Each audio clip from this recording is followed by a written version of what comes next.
orthogonality and orthonormality of the wave function.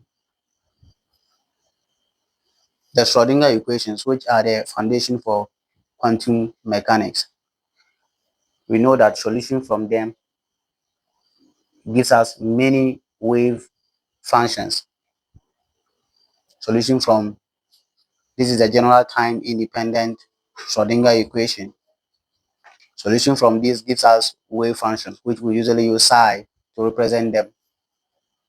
And from Born's interpretation, if we get solution from this equation, let's say psi n and psi m, which are solution from this equation. If we take psi n and square it with its complex conjugate, integrate from negative infinity to positive infinity, it should give us 100% probability of finding a particle within the wave function. I mean, within the small space available, which is from minus infinity to positive infinity. This is volume element, which can be the x, the y, the z, and so on.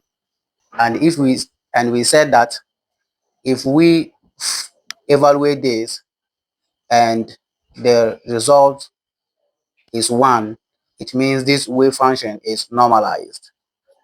1 means 100% probability of finding the particle within the space.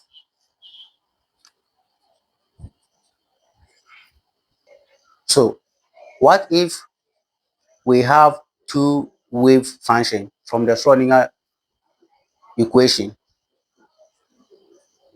Let's say psi of n and psi of m. One operating on the complex conjugate of the other. Let's say the limit of integration is from negative infinity to positive infinity. And the result happens to be 0.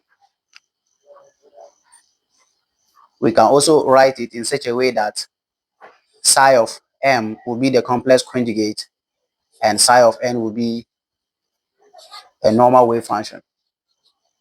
So these two wave functions are different, but finding the probability density of two of them gives us 0.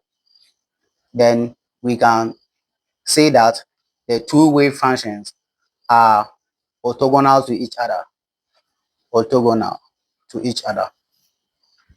Depending on which one is the complex conjugate.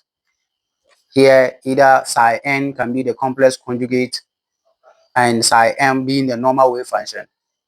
The same thing happens here. If psi n tends to be the normal wave function and psi m being the complex conjugate, the result of finding the probability density from negative infinity to positive infinity, giving us 0, tells us that these two wave functions are orthogonal to each other. So that is the orthogonality condition. And this is a normalization condition. Generally, for normalization, we are looking at the same wave function and its complex conjugate. So let's try to combine these two ideas, the normalization and then orthogonality condition. Well, we can say integral from negative infinity to positive infinity of psi n and then psi m volume elements. We can also write it in the other way around. On the other way around, psi n, psi m being the complex conjugate plus volume elements. So let's say this is equal to chronicle delta n m.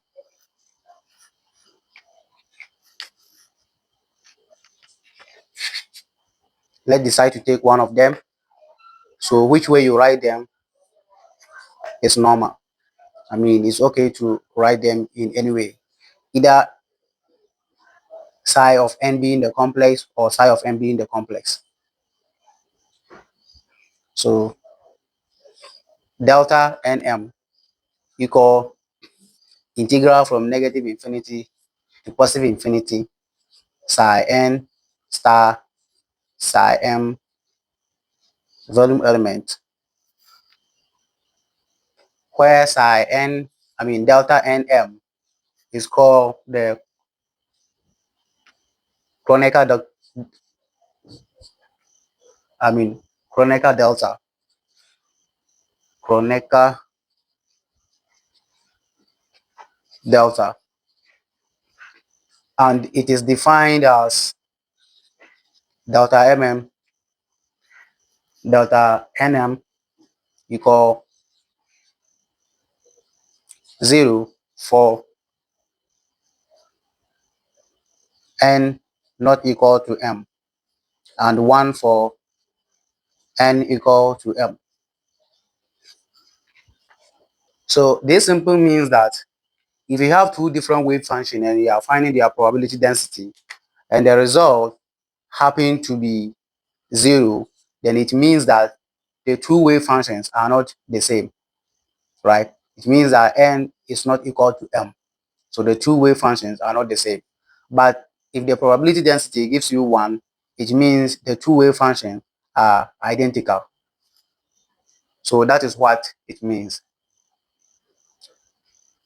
So we therefore call this as the orthonormality, because we combine the idea of orthogonality and then normalization concept to arrive at this point. So this is known as the orthonormality,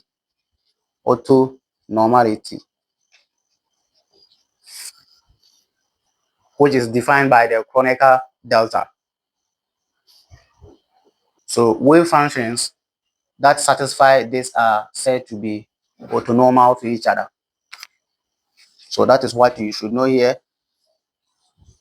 If you integrate and the result gives you 1, it means the two wave functions are equal, identical.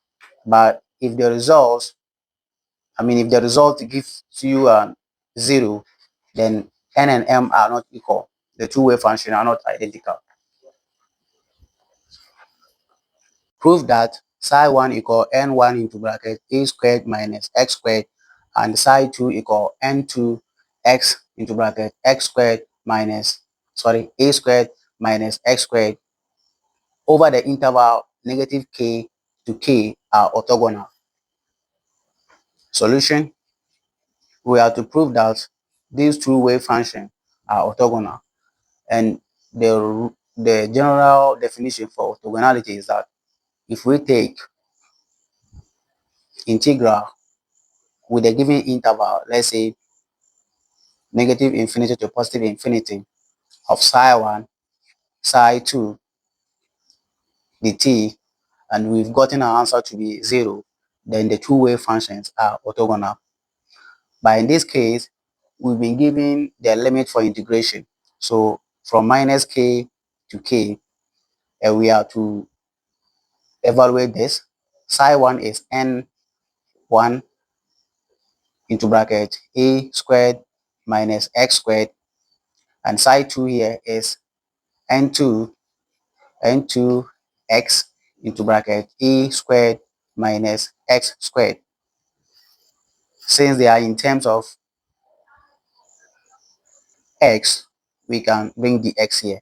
So we want to evaluate this and integrate from negative k to positive k. If the result gives us 0, then indeed the wave functions psi1 and psi2 are orthogonal to each other within the interval of minus k and positive k. So now let's proceed. We can group this term to the other side, to the same side. So integral from negative k to positive k, n1, since they are multiplying, we bring n2 here and then x here, and a squared minus x squared, they are of the same term, so we can just square it to x. So now what do we do next? n1 and n2 are constant. We can bring them out. So integral from negative k to positive k, n1, n2, then x into bracket a squared minus x squared all squared dx. If we have a minus b all squared, we can simplify it by squaring the first term and multiplying 2 by a by minus b, giving us minus 2ab.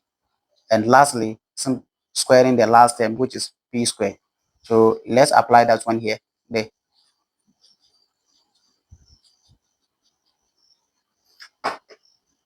So we have our x there. So we square a squared, we square it, giving us a to the power 4. Then 2 by a to the power 2 multiplied by minus x to the power 2, giving us 2a to the power 2 x to the power 2. Squaring x to the power 2 gives us plus x to the power 4 dx. So now let's multiply x throughout. So we have n1, n2, n1, n2, integral from minus k to positive k, x by a to the power 4, giving us a to the power 4 x, x by minus 2 a to the power 2, giving us 2 a to the power 2 x to the power 3. X here to the power 1 multiplying x to the power 2 gives us x to the power 3. So x multiplied by x to the power 4 gives us x to the power 5, right? So dx. So now what next? Let's integrate. Let's integrate. So n1, n2, integrating it, we are integrating it with respect to x. So if we have x to the power n, we are integrating it. The power will increase by 1. So x to the power n plus 1, and we divide everything by n plus 1. So let's do that. Integrating a to the power 4x, x is our variable of concern. So we're getting a to the power 4, x to the power 1 increased by 1, x to the power 2, all divided by 2. So x to the power 2, all 10 divided by 2. So minus 2a to the power 2, x to the power 3, integrating it gives us x to the power 4, x to the power 4 divided by 4, right? So x to the power 5, integrating it gives us x to the power 6 all over 6. Our limit of integration is from negative k to positive k. So negative k to positive k. Now, 2 here can cancel, can go here 2 times, right? So let's rewrite that one. A to the power 4, x to the power 2, all on 2. This becomes minus a to the power 2, x to the power 4, all on 2, plus x to the power 6, all on 6. From minus k to positive k. Now we put in our upper limit, which is positive k, into the whole expression. So we have n1, n2, bracket. Wherever we see x, we put in k there, our upper limit. So x squared, so a to the power 4, then we put k to the power 2 there, all on 2, minus a to the power 2. Wherever we see x, we replace it by k, x to the power 4, then it becomes k to the power 4, k to the power 4, all divided by 2, plus x to the power 6 becomes k to the power 6 all over 6, bracket close, then minus, bracket open. We now put in our lower limit, which is minus k. Wherever we see x, we put in minus k there. So a to the power 4 here, and then minus k to the power 2 give us positive k to the power 2 all on 2. Then here minus a to the power 2, then k, minus k to the power 4. Since the power is even, now is even, we are going to get positive k to the power 4 all on 2. And then here x to the power 6, since the power is even, replacing it by negative k gives us positive k to the power 6 all on 6 plus positive k to the power 6 all on 6. Remember, they are multiplied. So now let's simplify everything. We're going to get n1, n2.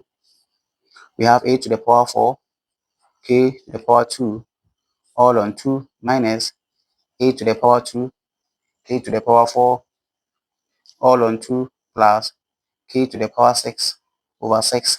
So let's try expanding the bracket. Minus multiplied by a to the power 4 gives us a to the minus a to the power 4, k to the power 2 all over 2. The minus minus gives us positive a to the power 2, k to the power 4 all on 2. Then minus plus gives us minus k to the power 6 all on 6. So let's see, we have minus k to the power 6 here over 6 here, positive k to the power 6 over 6 here. So this will cancel that out. And then we have minus a to the power 4 k to the power 2 over 2 and positive a to the power 4 k to the power 2 over 2. This also will cancel that out. So we have positive a to the power 2 k to the power 4 over 2. And we have minus a to the power 2 k to the power 4 over 2, and they will cancel out. So this term becomes n minus 1, n2, n1 multiplied by 0, which is equal to 0. So the two wave functions psi1 and psi2 are indeed orthogonal. So psi1 and psi2 are orthogonal to each other.